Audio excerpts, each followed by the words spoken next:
성도 여러분 안녕하세요. 9월 12일 토요일 아침입니다. 우리 다 같이 찬송가 486장 함께 부르신 다음에 우리 말씀 나눕니다.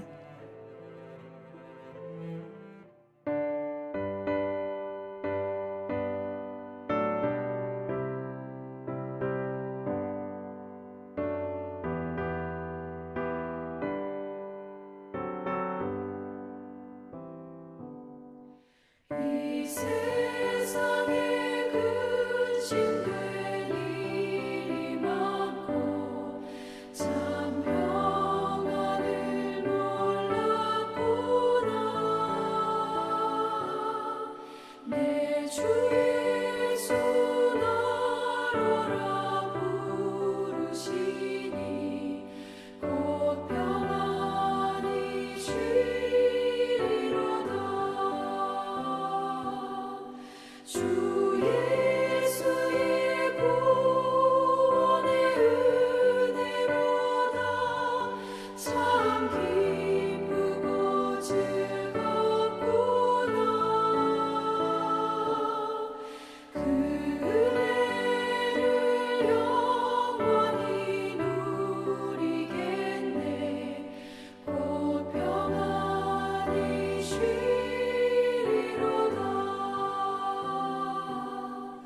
이 세상에 공고한 일이 많고 참 쉬는 날 없었구나. 내 주 예수 날 사랑하시오니 곧 평안히 쉬리로다. 주 예수의 구원의 은혜로다. 참 기쁘고 즐겁구나. 그 은혜를 영원히 누리겠네. 곧 평안히 쉬리로다.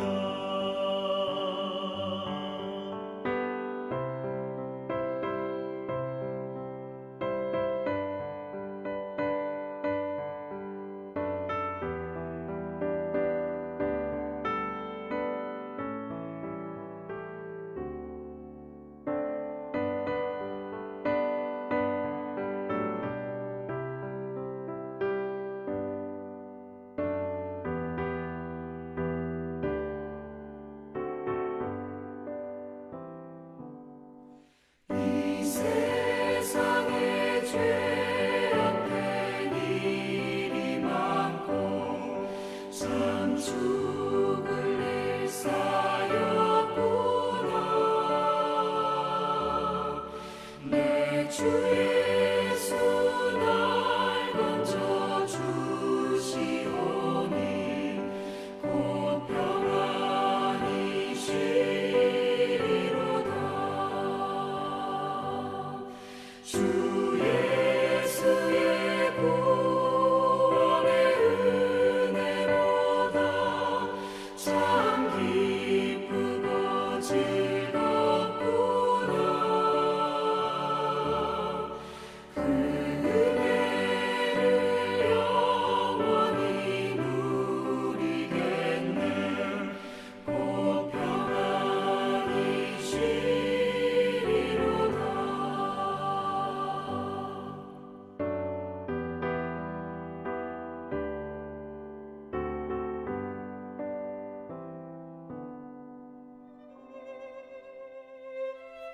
오늘 우리에게 주시는 말씀은 예레미야 31장 15절부터 22절입니다.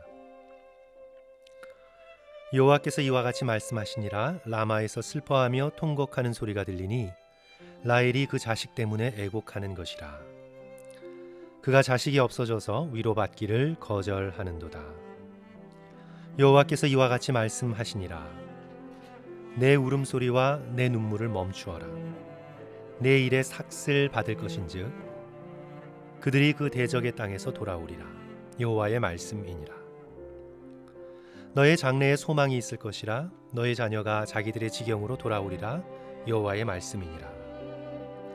에브라임이 스스로 탄식함을 내가 분명히 들었노니 주께서 나를 징벌하심에 멍에에 익숙하지 못한 송아지 같은 내가 징벌을 받았나이다. 주는 나의 하나님 여호와시니 나를 이끌어 돌이키소서. 그리하시면 내가 돌아오겠나이다. 내가 돌이킨 후에 뉘우쳤고 내가 교훈을 받은 후에 내 볼기를 쳤사오니 이는 어렸을 때의 치욕을 짐으로 부끄럽고 욕됨이니이다 하도다. 에브라임은 나의 사랑하는 아들 기뻐하는 자식이 아니냐. 내가 그를 책망하여 말할 때마다 깊이 생각하노라. 이러므로 그를 위하여 내 창자가 들끓으니 내가 반드시 그를 불쌍히 여기리라. 여호와의 말씀이니라. 처녀 이스라엘아, 너의 이종표를 세우며 너의 편말을 만들고 큰 길 곧 내가 전에 가던 길을 마음에 두라. 돌아오라. 내 성읍들로 돌아오라. 반역한 딸아, 내가 어느 때까지 방황하겠느냐? 여호와가 새 일을 세상에 창조하였나니 곧 여자가 남자를 둘러싸리라. 아멘. 저는 예레미야의 말씀 중에 오늘 이 본문 말씀을 제일 좋아합니다.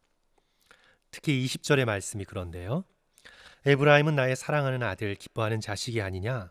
내가 그를 책망하여 말할 때마다 깊이 생각하노라. 이러므로 그를 위하여 내 창자가 들끓으니 내가 반드시 그를 불쌍히 여기리라.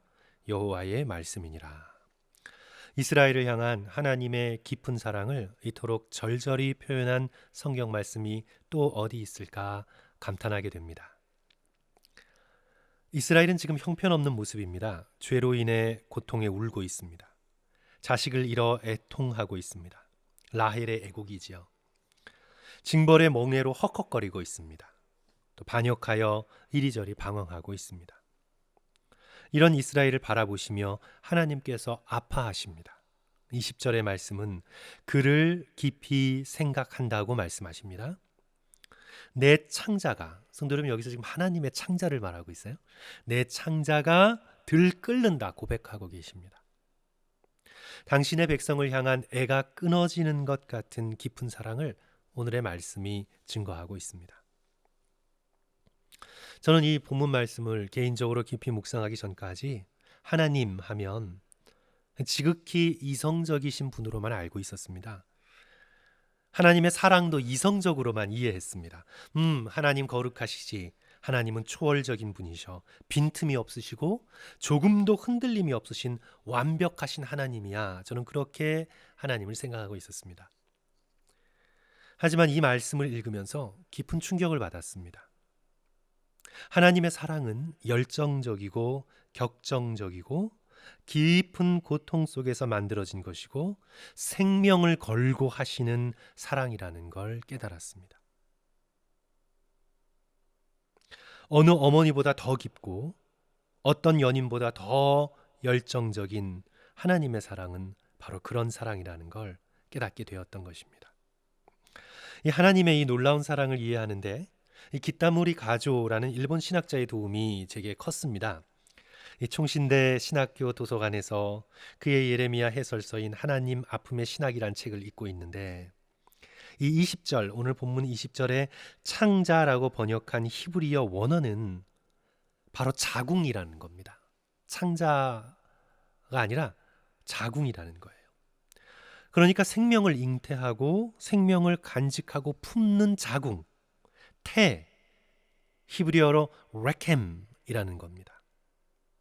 그러니까 오늘 이 본문 말씀은 하나님을 지금 남성적 이미지로 그리는 것이 아니라 여성적 이미지로 그리면서 하나님의 자궁에 대해서 지금 얘기하고 있는 거예요. 비록 비유적이긴 하지만 그런 말씀을 우리에게 주고 있는 겁니다. 하나님의 사랑과 하나님의 긍휼은 머리나 심장이 아닌 바로 자궁에서 시작되는 사랑과 긍휼이라는 그런 말씀이죠. 성도 여러분, 이 20절 말씀 한번 잘 들어보세요. 에브라임은 나의 사랑하는 아들, 기뻐하는 자식이 아니냐? 내가 그를 책망하여 말할 때마다 깊이 생각하노라. 이 기쁨, 이 깊은 생각의 출처가 바로 여인의 가장 깊은 곳, 하나님의 가장 신비로운 곳, 생명을 잉태하는 자궁, 하나님의 태에서 시작됐다는 말씀입니다. 이러므로 그를 위하여 내 창자가, 그러니까 내 자궁이 들끓으니 내가 반드시 그를 불쌍히 여기리라. 여호와의 말씀이니라. 하나님의 불쌍히 여기심은 바로 가장 깊은 곳, 그곳에서 시작됩니다. 놀랍게도 제가 히브리어 얘기를 하나 더 드리자면, 이 본문에서 불쌍히 여기다라는 단어가 히브리어로 라캄인데요. 이게 불쌍히 여기다. 그죠? 그를 불쌍히 여기리라 했을 때 불쌍히 여기다가 히브리어 라캄인데요. 이게 바로 그 앞에 바로 나왔던 자궁의 레켐에서 나온 겁니다. 어근이 똑같습니다. 똑같은 단어에서 나온 겁니다. 그러니까 하나님의 불쌍히 여기는 마음은 하나님의 자궁에서 시작된 겁니다. 제가 오늘 말씀을 통해 거듭거듭 우리 성도 여러분들과 함께 나누고 싶은 말씀은요, 하나님의 사랑은 단지 냉철한 이성적인 그런 부성애의 사랑만이 아니라 굉장히 감정적이고 격정적인 모성애의 사랑을 포함하고 있다는 사실입니다. 예레미야뿐만 아니라 이사야도 하나님의 모성적인 사랑을 강조합니다. 이사야 49장 15절 유명한 말씀이죠.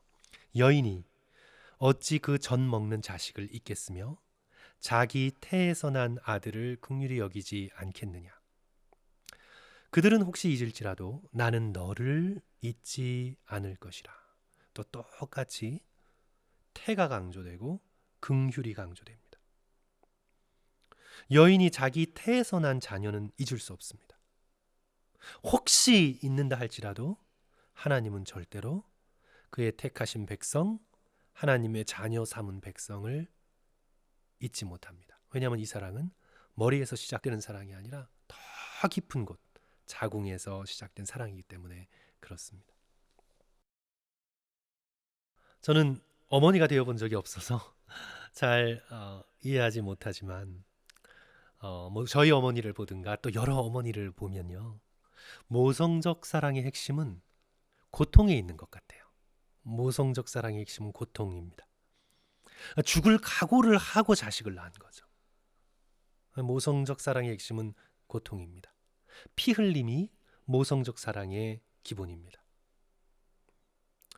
우리를 향한 하나님의 모성적 사랑이 강조될 때 반드시 하나님의 고통이 동반됩니다.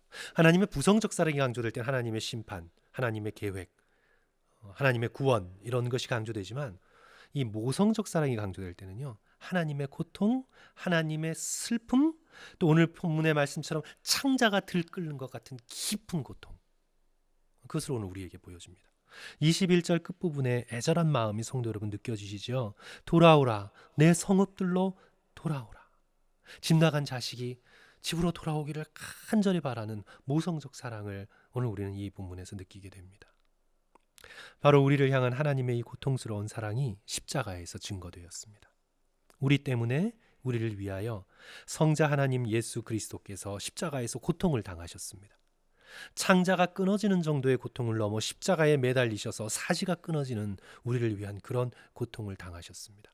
바로 하나님의 이 모성적 고통이 우리를 구원합니다. 우리를 하나님께 돌아오게 만듭니다. 성도 여러분, 저는 오늘 이 말씀을 통해 하나님의 사랑이 얼마나 깊은지 조금이라도 성도 여러분들과 함께 느끼기를 원했습니다. 얼마나 하나님의 사랑이 희생적이고 값비싼 사랑인지 우리 성도들과 함께 나누고 싶었습니다. 도대체 우리가 무엇인데 이렇게까지 우리를 사랑하시나? 이 십자가의 사랑에 놀라고 감격하는 저와 여러분 되었으면 좋겠습니다. 나의 고통, 나의 아픔만 생각하지 마시고 성도 여러분, 하나님의 고통을 좀 느껴보셨으면 좋겠습니다. 우리 스스로가 아프고 힘들 때 내가 이렇게 아프고 힘든데 하나님은 어디 계시나, 우린 그렇게 생각하잖아요. 내 고통과 아픔을 중심에 놓고 하나님은 마치 내 고통과 상관없는 분인 것처럼 때로 하나님을 향하여 섭섭한 탄식의 기도를 올리잖아요. 그런데 성도 여러분, 조금 마음을 움직이셔서 사실 이 세상의 중심은 나의 고통이 아니라 하나님의 고통이라는 걸 조금 생각해 보셨으면 좋겠습니다. 내가 병들고 내가 아플 때 예수께서는 얼마나 아프셨을까? 그렇게 좀 한번 생각해 보시면 어떨까요? 내가 상실의 고통으로 눈물을 흘릴 때 성부 하나님께서는 성자 예수님의 고통을 지켜보시면서 얼마나 아프셨을까? 내가 인간으로 이 정도 아픈데 성부 하나님은 얼마나 십자가 위에서 성자 예수님을 못 박으면서 아프셨을까? 조금 잠깐이라도 내 아픔, 내 고통을 좀 내려놓고 하나님의 아픔과 하나님의 고통을 조금 중심에 놓고 느끼시면 어떨지 모르겠습니다. 자녀가 사춘기를 걸쳐서 어른이 되면서 우리도 모두 통과했죠. 그렇게 어른이 되면서 비로소 어른이 된 사인은 뭐냐면 부모의 고통과 사랑을 이제 느끼기 시작하는 거예요. 우리 부모님이 나 하나 키우기 위해 정말 고생 많이 하셨구나 느끼는 순간 얘가 철드는 겁니다. 우리 부모님이 나 하나 간수하고 기르시기 위해 참 많은 아픔과 눈물을 흘리셨겠구나. 얼마나 힘드셨을까. 내가 비로소 내 자식을 키워가면서 이제 비로소 깨닫는 거죠. 자기 자신에서 눈을 들어 부모님의 고통과 눈물을 바라볼 때 그 자녀는 이제 어른이 된 겁니다. 크리스찬의 여정도 성도 여러분 마찬가지입니다. 나의 고통, 나의 상처, 나의 필요를 넘어서 하나님께서 이렇게 아프시도록 나를 사랑하셨네. 나를 구원하시기 위해서 하나님께서 어마어마한 값을 치르셨구나. 이걸 깨닫는 순간 이제 우리는 성숙한 그리스도인이 됩니다. 오늘 다시 한번 이 말씀 속에서 하나님의 자궁에서부터 시작되는 깊은 사랑, 우리를 구원하시기 위해서 하나님이 얼마나 배가 아프셨는지, 하나님이 얼마나 많은 피를 흘리셨는지, 나 하나를 구원하시기 위해서 하나님이 왜 저런 십자가의 고통을 성자 예수께 지우셔야 했는지, 십자가를 통해 우리는 우리 하나를 구원하시기 위해 이토록 고통당하신 하나님의 놀라운 사랑을 깨닫게 되지요. 오늘 이 예레미야 31장 15절부터 22절 말씀을 묵상하시면서 이 십자가를 통해 드러난 하나님의 고통과 그 사랑을 함께 깨닫고 감사하고 또 감격히 하시는 저와 여러분 되시기를 주님의 이름으로 간절히 축원합니다. 기도하겠습니다. 사랑의 주님, 우리는 뼛속부터 너무나 이기적이어서 아픈 것도 내 아픈 것만 생각하고 나의 고난과 나의 버려짐만 생각합니다. 그러나 오늘 말씀을 통해 엘리 엘리 라마 사박다니, 우리를 위해서 하나님께 버려짐을 당하시고 고통당하신 예수 그리스도의 고난과 아픔과 눈물과 비통함을 우리의 신앙생활의 중심으로 놓을 수 있도록 도와주시옵소서. 그래서 주님의 아픔을 깊이 묵상하고 주께서 우리를 구원하시기 위해서 치르신 피값이 얼마나 놀라운 것인가에 감격하며 내가 당한 작은 어려움과 고통들을 능히 극복해 나갈 수 있도록 우리에게 힘과 용기를 허락하여 주시옵소서. 주님, 우리가 이 세상에서 어떤 고통을 수백만 번 당한다 해도 예수께서 당하신 고통의 100만 분의 1도 미치지 못합니다. 예수께서 우리를 위해서 당하신 이 깊은 고난을 묵상하며 우리의 몫의 고난을 기꺼이 감당해 나가는 용기 있고 성숙된 그리스도인으로서 우리를 붙들어 주시옵소서. 우리 성도들 한 사람 한 사람 축복하여 주셔서 이 깊은 사랑에 품어주시고 그 용기와 그 힘으로써 새롭게 세워 주시옵소서. 예수님 이름으로 기도합니다. 아멘. 성도 여러분 감사합니다. 오늘 말씀 들어주셔서 감사하고요. 오늘 하루도 기쁨과 즐거움으로 승리하시기를 주님의 이름으로 축원합니다. 감사합니다.